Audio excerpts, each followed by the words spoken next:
ഇതിനിടയിൽ ഇന്ത്യയുടെ ഇപ്പോൾ ഒരു നീക്കം, കാര്യം പ്രധാനമന്ത്രി ഇന്തോനേഷ്യ, ന്യൂസിലൻഡ്, ഓസ്ട്രേലിയ ഇവിടങ്ങളിലൊക്കെ പോയി.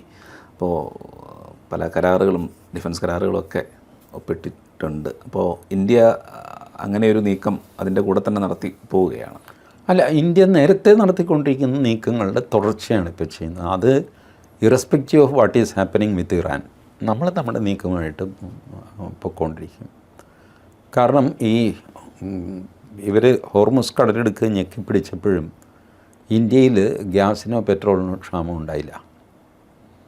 അതെന്തുകൊണ്ടാണ്? 21 രാജ്യങ്ങളിൽ നിന്നാണ് നമ്മൾ ക്രൂഡ് ഓയിൽ വാങ്ങിച്ചുകൊണ്ടിരുന്നത്. അത് വളരെ പെട്ടെന്ന് 47 വികസിപ്പിക്കാൻ നമുക്ക് സാധിച്ചു. അതിന് കാരണം ഈ മനുഷ്യൻ തെക്ക് വടക്ക് ഓടി സകല രാജ്യങ്ങളുമായിട്ടും ബന്ധം സ്ഥാപിച്ച് കരാറുകൾ എഴുതി അങ്ങനെ ചെയ്ത് വെച്ചതുകൊണ്ട് നിമിഷ നേരം കൊണ്ട് നമുക്ക് 21 47 മാറ്റാൻ പറ്റി. നമ്മുടെ ഇവിടെ ഒരു പ്രശ്നമില്ല. അതിവിടെ രാഹുൽ ഗാന്ധിയൊക്കെ പ്രതീക്ഷിച്ചിരുന്നല്ലോ. പെട്രോൾ പമ്പ് അടഞ്ഞു കിടക്കും, അവിടെ വലിയ ജനക്കൂട്ടം ഉണ്ടാവും, അതിൻ്റെ നേർക്ക് നമുക്ക് പ്രസംഗിക്കാം. തൊട്ട് പിന്നാലെ വീട്ടമ്മമാർ ഗ്യാസ് സിലിണ്ടർ തല വെച്ചുകൊണ്ട് റോഡിലേക്ക് ഇറങ്ങും, വലിയ കലാപം നടക്കും, ഭരണം എൻ്റെ കയ്യിൽ വരും. ഇതായിരുന്നു കാൽക്കുലേഷൻ.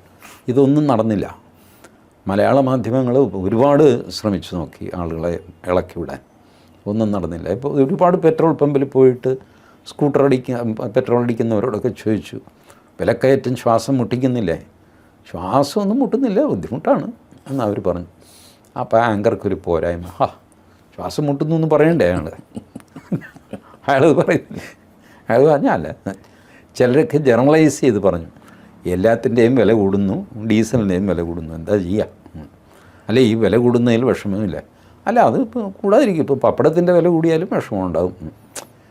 ഇത് ഒക്കുന്നില്ല, ടി വിയിൽ ഒത്തില്ല. ആ നരേറ്റീവ് തകർന്നു പോയി, വലിയ കഷ്ടമായി. അത് കഴിഞ്ഞിട്ട് കൊമേർഷ്യൽ ഗ്യാസിൻ്റെ വില കുറഞ്ഞല്ലോ, അത് കാര്യമായിട്ട് ചർച്ച ചെയ്യപ്പെട്ടില്ല. ശ്രദ്ധിച്ചോ? അത് ചെറിയൊരു വാർത്തയായിട്ട് അങ്ങ് തള്ളി. കാരണം ഞാൻ കണ്ടു ഒരു ചാനലിൽ ഇവർ പോയി ഒരു റെസ്റ്റോറൻറ്റ് നടത്തുന്ന സ്ത്രീ അവരോട് സംസാരിക്കുന്നു. അപ്പോൾ അവർ പറഞ്ഞു, ആശ്വാസമായി, കുറഞ്ഞല്ലോ. അല്ല, പക്ഷെ മറ്റ് സാധനങ്ങളുടെ വിലയൊന്നും കുറഞ്ഞില്ലല്ലോ. അപ്പോൾ അവർ പറഞ്ഞു, അത് കുറഞ്ഞിട്ടില്ല, അതുകൊണ്ട് നിങ്ങളിനി ചായയുടെയും ഊണിൻ്റെയൊക്കെ വില കുറയ്ക്കുമോ? അവർ പറഞ്ഞില്ല. അയ്യോ, സിലിണ്ടറിൻ്റെ വില 100-300 രൂപ കുറഞ്ഞു എന്ന് വിചാരിച്ചിട്ട് ചായയുടെ ഇതൊന്നും കുറയ്ക്കാൻ പറ്റില്ല, ബാക്കി സാധനങ്ങളൊക്കെ വില കൂടി നിൽക്കുകയല്ലേ. പക്ഷേ മൊത്തത്തിലൊരു ആശ്വാസമായി. ഈ കമൻറ്റ് ഒരു പ്രശ്നം. മൊത്തത്തിൽ ആശ്വാസമായി എന്ന് പറഞ്ഞാൽ ചാനലിന് സഹിക്കുകയില്ല. അപ്പോൾ ആ ഇഷ്യൂ അങ്ങ് ഇട്ട് കളഞ്ഞു. അത് പോട്ടെ, വില കുറഞ്ഞ ആരോടും പറയണ്ട.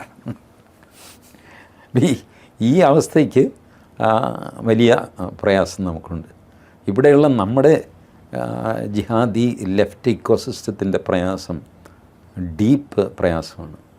അവർക്ക് ഇറാനെ പിന്തുണയ്ക്കണമെന്നുണ്ട്, ആത്മാർത്ഥമായിട്ട് അവരുടെ മനസ്സ് ഇറാൻ്റെ കൂടെയാണ്. പക്ഷേ ഇറാനെ പിന്തുണയ്ക്കുക എന്ന് പറഞ്ഞാൽ ഗൾഫിനെ എതിർക്കുക എന്നൊരർത്ഥം കൂടെ വരുന്നു. അത് പ്രശ്നമാണ്. അപ്പോൾ മാത്രമല്ല, ഗൾഫിനെ എതിർത്ത് കഴിഞ്ഞാൽ ഗൾഫിലെ മലയാളികൾ മുഴുവൻ ഇവർക്കെതിരായിട്ട് വരും.